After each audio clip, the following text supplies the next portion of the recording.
Your stomach shrinks if you eat less. Is that true? Myth!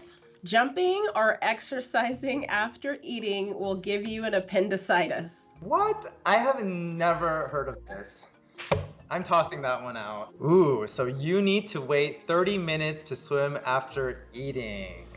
I caught myself almost saying it to my own children the other day and then broke out into laughter because it's an absolute myth. Hi, I'm Austin Chiang. I'm an assistant professor of medicine at Jefferson Health in Philadelphia, and I've been practicing as a gastroenterologist since 2017. My name is Fola May. I'm an assistant professor of medicine at UCLA Health. I'm a general gastroenterologist and have been practicing gastroenterology for the last 6 years. I love this field because it allows us to optimize people's digestive health, and we get to prevent important cancers like colorectal cancer. And today we'll be debunking myths about indigestion. It takes years to digest gum.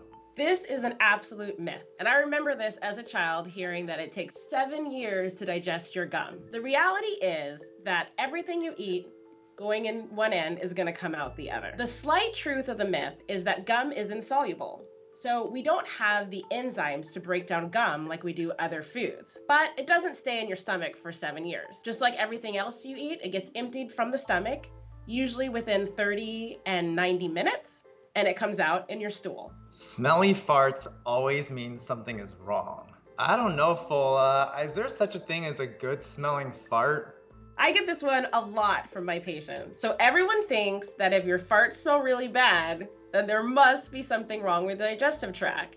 And it's not true. Some of the most healthy foods that we eat, like fiber, broccoli, asparagus, cause the smelliest farts. I will say though that it is important to pay attention to whether there are other symptoms, particularly people who have lactose intolerance, which means that they don't have the enzymes to digest milk products. And if you've noticed smelly farts over and over again after eating milk products or after having products like gluten frequently, then it's probably worth looking into whether you have a food intolerance or a food allergy. The other symptoms to keep an eye out for are severe abdominal pain with your smelly farts, loose stools or diarrhea, fevers.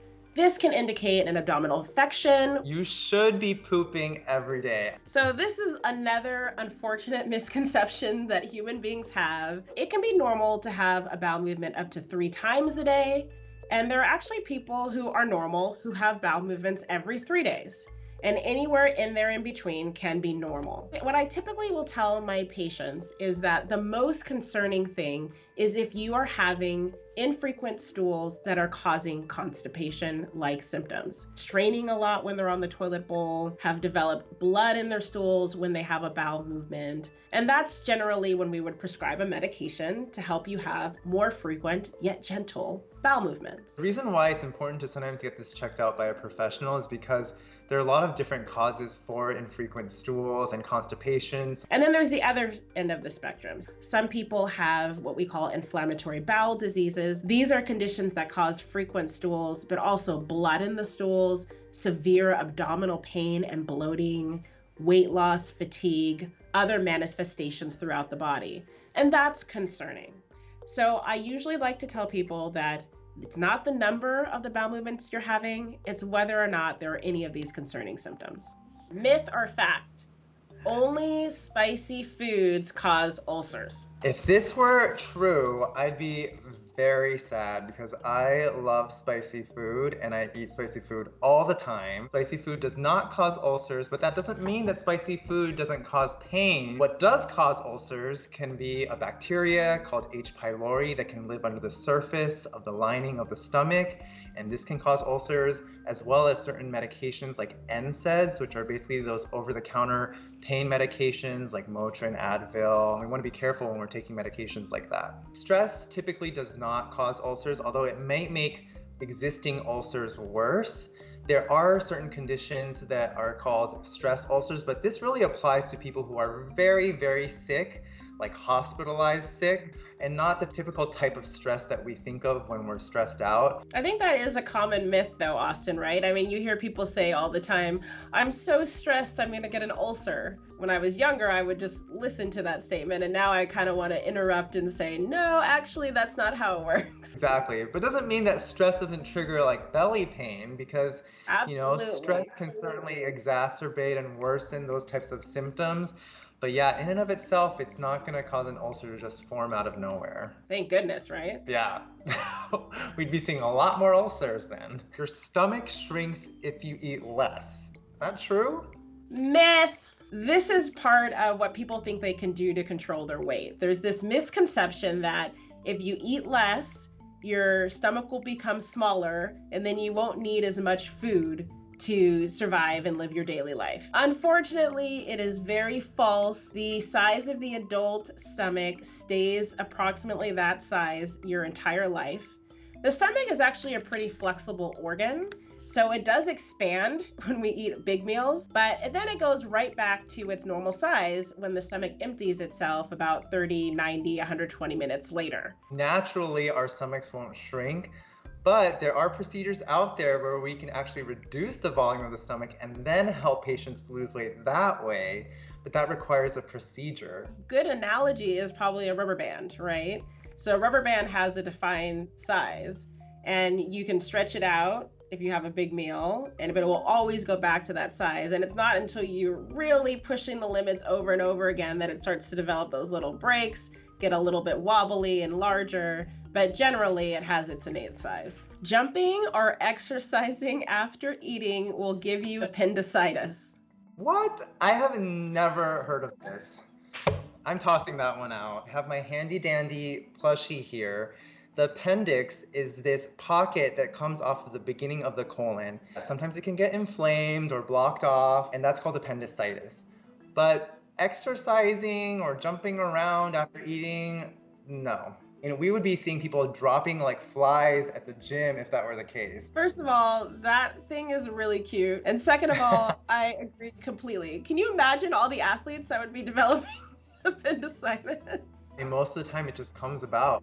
There's nothing that sort of leads up to it. It just suddenly happens. And luckily, appendicitis is something that's very treatable. Ooh, so you need to wait 30 minutes to swim after eating. So this is the hogwash that every parent has told every child. The reality is, after you have a large meal, your body does shunt a blood flow to your stomach and your digestive organs to help you digest this meal. And I think what's happened is that people have then feared that because it's shunting blood away from your arms and your legs and the large muscles that you need to swim, that if you immediately jump into a pool, you won't be able to swim or use your arms and legs to save yourself.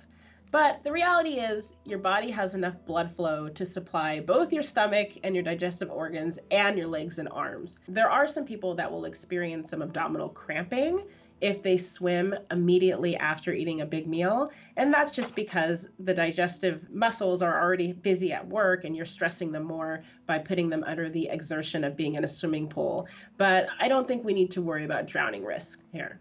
Probiotics will fix your gut. We wouldn't have jobs if probiotics cured everything about the gut. I think what the statement is trying to get at is that there's a lot about the gut microbiome, the bacteria that live in our gut, that can potentially impact our health.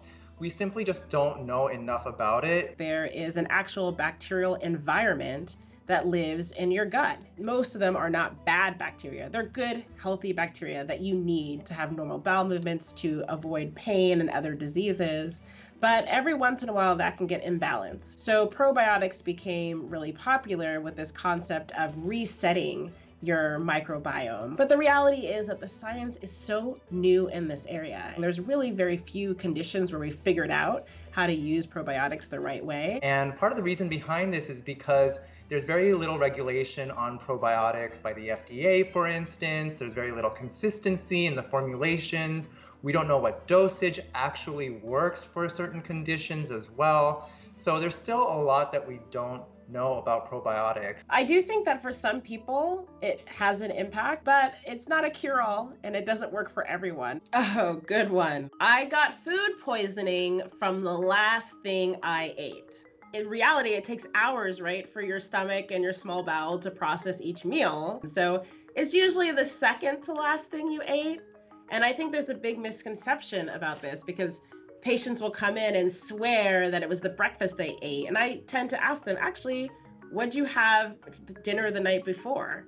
Or if they're saying that they develop their symptoms in the evening, it's what did you have at breakfast? Because that might be the culprit. How bad is that word, by the way? Food poisoning? I know, who came up with that? Because it's not the food itself that's causing the poisoning, right? The definition of food poisoning, first of all, is very broad. It can involve different types of bacteria, the toxins that they create. It can involve viruses. The key things are to rest and to try and stay hydrated. You want to start with 1 or 2 bland items and small bites of that to see if you tolerate it.